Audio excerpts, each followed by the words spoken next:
ഇന്ന് നമുക്കൊരു കല്യാണത്തിന് പോയാലോ? വെറും ഒരു കല്യാണം അല്ല കേട്ടോ, നല്ല വെറൈറ്റി കല്യാണമായിരുന്നു. നമ്മുടെ മുണ്ടക്കയത്ത് ബോംബെ ടെക്സ്റ്റൈലിലെ കുട്ടിയുടെ കല്യാണം കേട്ടോ. അപ്പൊ ദാ ഓഡിറ്റോറിയത്തിൽ എത്തിയപ്പം ആദ്യമേ കണ്ട കാഴ്ച ദാ ഈ ഒരു സാധനം കേട്ടോ. സത്യം പറഞ്ഞാൽ പിന്നീട് കണ്ണു ഓടിക്കുന്നിടത്തൊക്കെ ദാ ഇതുപോലുള്ള ഐറ്റംസാ കാണുന്നത്. എന്റെ അവസ്ഥ എന്ന് പറഞ്ഞു, ദൈവമേ, ഞാൻ എന്തായി കാണുന്നത്? ഡ്യൂട്ടി ഫ്രീ ഷോപ്പിൽ പോയ പോലെ എന്തെടുക്കണമെന്ന് സത്യം പറഞ്ഞേക്ക് മനസ്സിലാവുന്നില്ലായിരുന്നു. അത്രമാത്രം ഐറ്റമാണ് വെൽക്കം ചെയ്യുന്നിടത്ത് ഉണ്ടായിരുന്നത് കേട്ടോ. അത് പോരാഞ്ഞിട്ട് ഭയങ്കര തിരക്കും, ഒരുപാട് ആൾക്കാർ വന്നിട്ടുണ്ടായിരുന്നു. ജ്യൂസ് ഐറ്റംസ് ഒക്കെ ആണെങ്കിൽ ഇഷ്ടം പോലെ പല കളറിലും പല ടേസ്റ്റിലായിട്ട് ഇതാ ഇങ്ങനെ നിരന്നിരിക്കുവായിരുന്നു. കല്യാണ പെണ്ണിനെയും ചെറുക്കനെയും കണ്ടില്ല എന്ന് ആരും പറയരുത് കേട്ടോ. ഇതാണ് നമ്മുടെ കല്യാണ പെണ്ണും കല്യാണ ചെറുക്കനും. അകത്തേക്ക് കയറിയപ്പോ ദാ ഈ ഒരു സാധനം കണ്ടു കേട്ടോ. അത് കൊള്ളാല്ലേ. അപ്പൊ ഞാനും അവിയും ഞങ്ങളുടെ വിശ്വാസം അവർക്ക് ദാ എഴുതി ബോക്സിൽ ഒട്ടിച്ച് വെച്ചിട്ടുണ്ട് കേട്ടോ.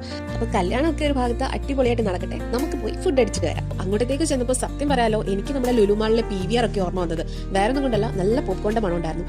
അങ്ങനെ താഴെ ഇറങ്ങി ചെന്നപ്പോഴാണ് ഞങ്ങൾക്ക് ആ നഗ്ന സത്യം മനസ്സിലായത്. മുകളിൽ കണ്ടതൊന്നും ഒന്നുമല്ല മക്കളെ, താഴെയാണ് അതിലും വലിയ സംഭവം ഇരിക്കുന്നതെന്ന്. ചെന്ന് കയറിയപ്പോ തന്നെ ഇതാ പോപ്കോണ്, ചോക്ലേറ്റ് ഡിപ്പ് കേക്ക്, പിന്നെ നമ്മുടെ മറ്റേ ബോംബെ മിഠായി ഉണ്ടല്ലോ അത്, പിന്നെ തൊട്ടടുത്തായിട്ട് നാടൻ ചായക്കട പോലത്തെ സെറ്റപ്പ്. അകത്താണെങ്കിലോ മട്ടൻ ബിരിയാണി, ചിക്കൻ മന്തി, വരുന്നവർക്കെല്ലാം ഇഷ്ടപ്പെടുന്ന തരത്തിൽ ഒരുപാട് ഐറ്റംസ് അവിടെ ഉണ്ടായിരുന്നു. ഒരു സൈഡിൽ ഞാൻ പറഞ്ഞ പോലെ ബിരിയാണി മന്തി ഒക്കെ ആണെങ്കിൽ അപ്പുറത്തെ സൈഡിൽ സദ്യ ഉണ്ടായിരുന്നു. അപ്പൊ ഇത് നമ്മുടെ ഷോപ്പിലെ പിള്ളേരാട്ടോ. അപ്പൊ അവർക്ക് ഈ കുണാഫ കഴിക്കണം എന്ന് പറഞ്ഞിട്ട് അവൾ കുറേ നേരമായിട്ട് പറഞ്ഞുകൊണ്ടിരിക്കുന്നത് എനിക്ക് അങ്ങോട്ട് പോകാൻ വയ്യുന്ന. അങ്ങനെ പിന്നെ അബി ഞാനും കൂടെ അവളെ പിടിച്ചോണ്ട് പോയിട്ട് വെർമസലി കുണാഫയൊക്കെ വാങ്ങിച്ചു കൊടുത്തട്ടോ. സംഭവം അടിപൊളിയായിരുന്നു. സ്വീറ്റ്സ് ഇഷ്ടപ്പെടുന്നവർക്ക് അടിപൊളിയായിട്ട് ഇഷ്ടപ്പെടും കേട്ടോ. അതിനിടയ്ക്ക് ഇതാ നമ്മുടെ കണ്ണപ്പനെയൊക്കെ കണ്ടിട്ടുണ്ടായിരുന്നു കേട്ടോ. കണ്ണപ്പനും ഫ്രണ്ട്സും അതുവഴി തെക്കം വടക്കം എല്ലാം കഴിച്ചോണ്ട് നടപ്പുണ്ടായിരുന്നു കേട്ടോ.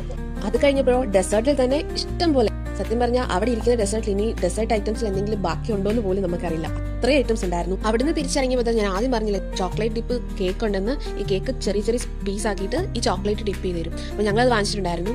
അടിപൊളി ടേസ്റ്റ് ആട്ടോ. അപ്പോൾ മറ്റൊരു വിശേഷമായിട്ട് ഞാൻ പിന്നെ വരാം. ബൈ.